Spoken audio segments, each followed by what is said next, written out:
Hello friends, and a very warm welcome to the last session of our Coromandel Fishes this poem. या पोयमचा आज आपला last session आहे. आपण पोयमचा जो राहिलेला भाग आहे तो आज वाचूया आणि त्याच्याबरोबरच ऍप्रिसिएशन ऑफ पोयम आणि काही जे महत्वाच्या गोष्टी आहेत ते आपण बघूया. तर चला पाहूया आपण कोरोमंडल फिशर्स याचा लास्ट आपला भाग. सो आपण आतापर्यंतच्या आपल्या पोयम मध्ये वाचलं फर्स्ट 2 स्टॅन्झास मध्ये. फर्स्ट जो स्टॅन्झा आहे त्याच्यामध्ये आपल्याला सकाळच्या वेळेचं वर्णन केलं गेलं आहे आणि सेकंड स्टॅन्झा मध्ये संध्याकाळच्या वेळेचं वर्णन केलं गेलंय. आता आपला थर्ड स्टॅन्झा आलाय. Sweet is the shade of the coconut glade and the scent of the mango grove and sweet are the sands at the full of the moon with the sound of the voices below. या स्टॅन्झामध्ये काय आहे की असं सांगतात की जो fisherman आहे, जो कोळी आहे, तो आपल्या मनाचे भाव व्यक्त करतोय. तो म्हणतोय की जे कोकोनट ग्लेड आहे म्हणजे की नारळाची झाडं आहेत त्याच्या खालची जी सावली आहे ती खूप गोड आहे असं कोळी म्हणतोय की ती खूप छान आहे, ती आम्ही खूप मिस करतो, ती आम्हाला हवीशी वाटते. And the scent of the mango grove, आणि अशाच प्रकारे मँगो ग्रोव्ह म्हणजे काय, आमराई, जे आंब्याचे झाडाखालतीच जे त्याची जी सुगंध आहे, त्याची जी खुशबू आहे ती पण खूप गोड आहे, ती पण आम्हाला हवीशी वाटते. तर म्हणजे झाडाखालची सावली, जे नारळाच्या झाडाखालची सावली ती हवीशी वाटते आणि अशाच प्रकारे जे आमराईतलं जे सुगंध आहे तेही आम्हाला हवं असं वाटतं. असं वाटतं की तिथे आम्हाला बसावं, तिथे ही सगळ्या वस्तूचाही आनंद घ्यावा. And sweet are the sands at the full of the moon with the sound of the voices we love.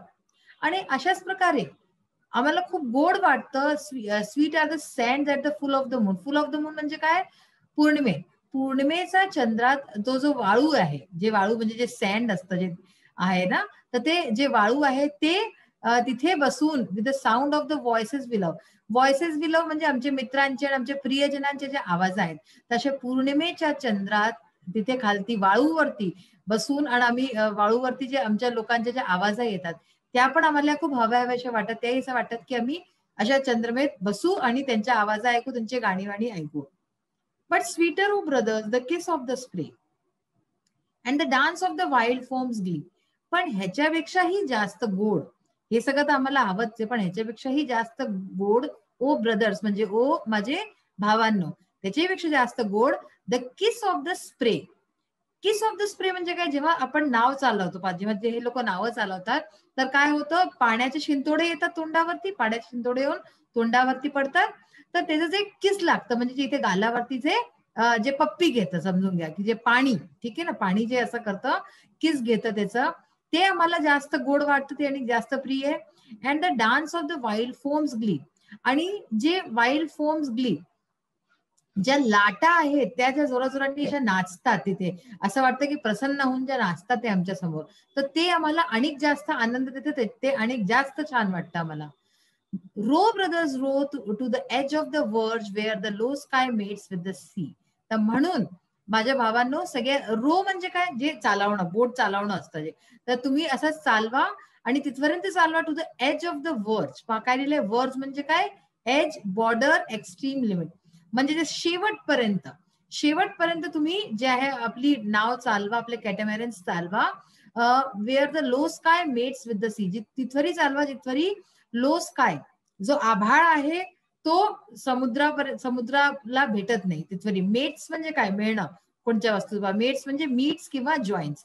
तर आभाळ समुद्राला जिथे भेटतं तिथपर्यंत आपण चलू, तिथपर्यंत चलत राहा तुम्ही. तर रो ब्रदर्स रो.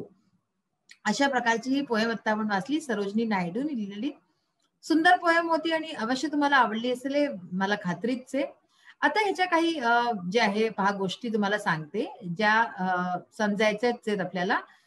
ह्याच्यामध्ये एक तर गोष्ट असते की आपली रायमिंग वर्ड्स असतात आणि एक रायमिंग स्कीम असते. तुम्हाला अगोदर पण सांगून चुकले मी, वर्ड्स मध्ये आपण लास्ट वर्ड पाहतो आणि स्कीम मध्ये आपण लास्ट वर्डच पाहतो प्रत्येक लाईनीचा. ह्याच्यात पहा, लाईट, नाईट, तर हे जे आहे काय आहे, रायमिंग वर्ड झाले.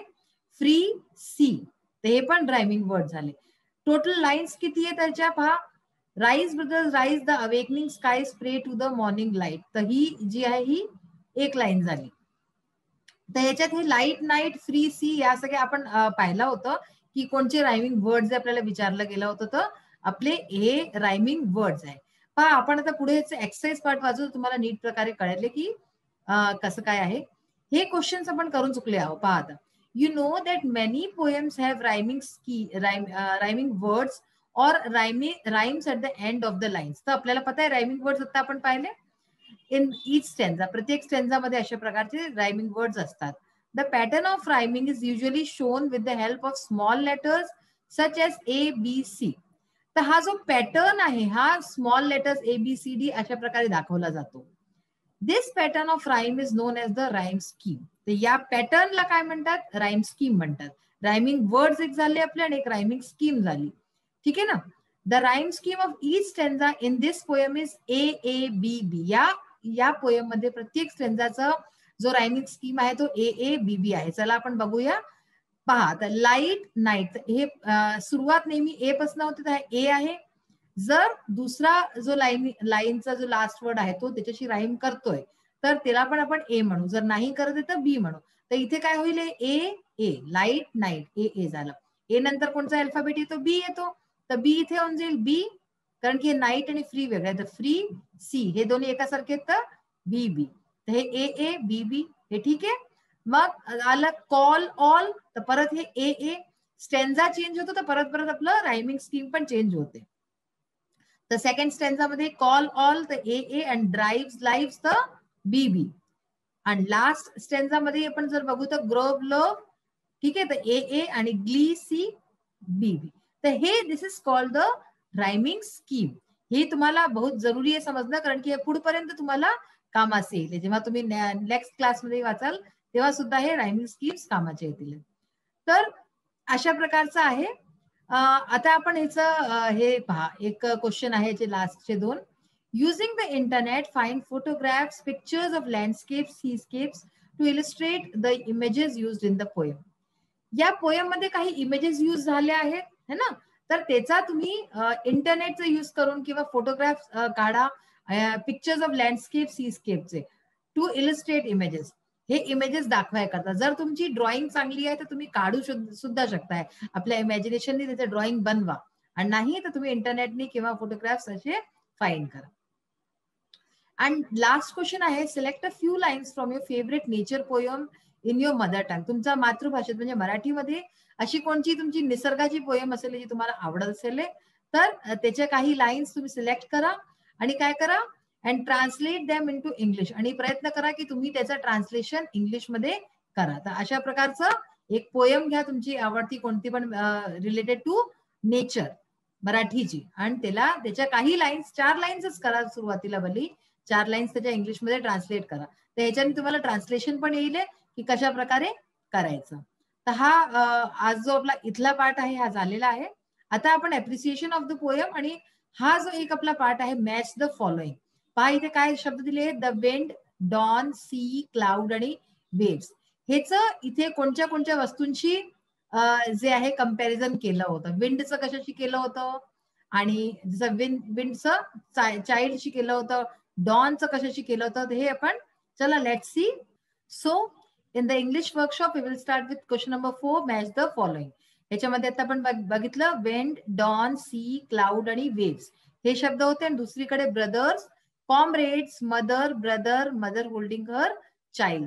तर ह्याच्यामध्ये कोणची वस्तू कशाशी होईल, तर विंड काय होतं, विंडला कशाशी केलं होतं की जे एक लहान मूल असतं की जो की जोराने ओरडाआरडा करतो आणि रडतो रात्रभर, तर म्हणजे हा काय झाला, हा झाला चाइल्ड. ठीक आहे ना. तर बघा इथे the wind child, dawn mother holding her child, sea mother समुद्राला आई म्हटलं गेलं होतं. ठीक आहे ना.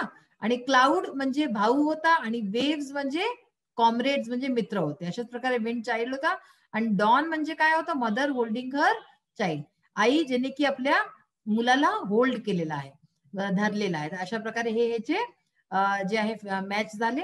आता आपण याचा सगळ्यात जो मोस्ट इम्पॉर्टंट पार्ट आहे अप्रिसिएशन ऑफ पोएम हा बघूया. पॉइंट फॉर्मॅट मध्ये ह्याला आपण 2 फॉर्मॅट्स मध्ये लिहू शकतो, पॉइंट फॉर्मॅट मध्ये आणि जे आहे पॅराग्राफ मध्ये लिहू शकतो. पण तुम्हाला हा जास्त इझी राहील, कारण की ह्याच्यानी तुम्हाला लर्न करायला जास्त इझी राहील. तर first of all we write the title, title of the poem is Coromandel fishers. Next is poetess, because या पोएम मध्ये पोएटेस आहे म्हणून मी डायरेक्टली पोएटेस लिहिलं. जर पोएट असतं तर पोएट लिहिलं असतं. This poem is written by Sarojini Naidu. Next is theme और सेंट्रल आयडिया. काही पण ह्याच्यातनं एक तुम्ही लिहू शकताय. The theme of the poem is that when human beings come together for a common purpose, no force or adversary can block their way. तर theme काय या पोएमचा की जेव्हा ह्युमन बीइंग्स जे आपण मनुष्य जाती आहोत ते एका बरोबर येतो कोणत्या पर्पजनी, कोणत्या म्हणजे कोणतं काम कराय करता, तेव्हा असं कोणची पण फोर्स नसते, कोणचंही वस्तू नसते जे की त्याला रोखू शके, जे की त्याच्या रस्त्यात जे आहे अडंगे टाकू शके. There could be risk in any challenging enterprise. काही पण वस्तू कराय करता त्याच्यामध्ये रिस्क असतं. रिस्कच्या शिवाय कोणचं काम आपण नाही करू शकत. धोका तर असतोच हर कामामध्ये. But human progress depends on facing them courageously. पण जो ह्युमनचा प्रोग्रेस आहे, माणसाची प्रोग्रेस कशामध्ये असते की हर वस्तूला आपण सामना करावा, हर वस्तूचा साहसनी, ठीक आहे ना, तोंड द्यावं आपल्याला. तर ह्याच्यामध्येच त्याची प्रोग्रेस निहित आहे. राइम स्कीम काय आहे पोएमची? The rhyme scheme of this poem is AABB. This we have seen already, आपण पाहिलं आता. फिगर ऑफ स्पीच कोणते यूज झाले त्यात? Simile, metaphor. आणि स्पेशल फीचर काय पोएमचं? दिस इज अ डिडॅक्टिक पोएम. आता डिडॅक्टिक पोएम म्हणजे काय असतं? डिडॅक्टिक पोएम इज अन इन्स्ट्रक्टिव्ह वन, ठीक आहे ना. It is aimed at imparting certain advice और सम मॉरल प्रिन्सिपल्स. तर डिडॅक्टिक पोएम म्हणजे की काही आपल्याला संदेश देतं, ठीक आहे. तर या पोएम मध्ये अशा प्रकारचे ऍडवाइस एक दिला गेला आहे, आपल्याला सलाह दिली गेली आहे, मॉरल प्रिन्सिपल्स दिले गेले आहेत.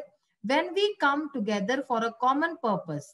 तर जेव्हा आपण कोणत्या कॉमन पर्पज करता, एकासारख्या उद्देश करता एकत्रित होतो, गोळा होतो, and put our faith in God, आणि देवावरती पूर्ण विश्वास ठेवतो, we can accomplish great things. तर तेव्हा आपण कितीही महान कार्य आपण आपले करू शकतो. This is the moral principle of this poem. तर हेच जो आहे हा प्रिन्सिपल आहे या पोएमचा. मग आहे फेवरेट लाईन्स. हे आपल्याला लिहायचे असतात की पोएम मध्ये आपली कोणती फेवरेट लाईन्स आहेत. तर ह्याच्यात तुम्ही 2 लाईन्स लिहू शकताय. जसं की ह्याच्यात मी लिहिली आहे, he who holds the storm by the hair will hide in his breast our lives. म्हणजे की ह्याच्या पोएम मध्ये या लाईन्स मध्ये काय दाखवलं गेलंय? देवावरती विश्वास, की देव जो की सगळं सांभाळतो तोच आपलं जीवनाचं रक्षण करेल. आणि but sweeter of brothers the kiss of the spray and the dance of the wild foam's ब्ली.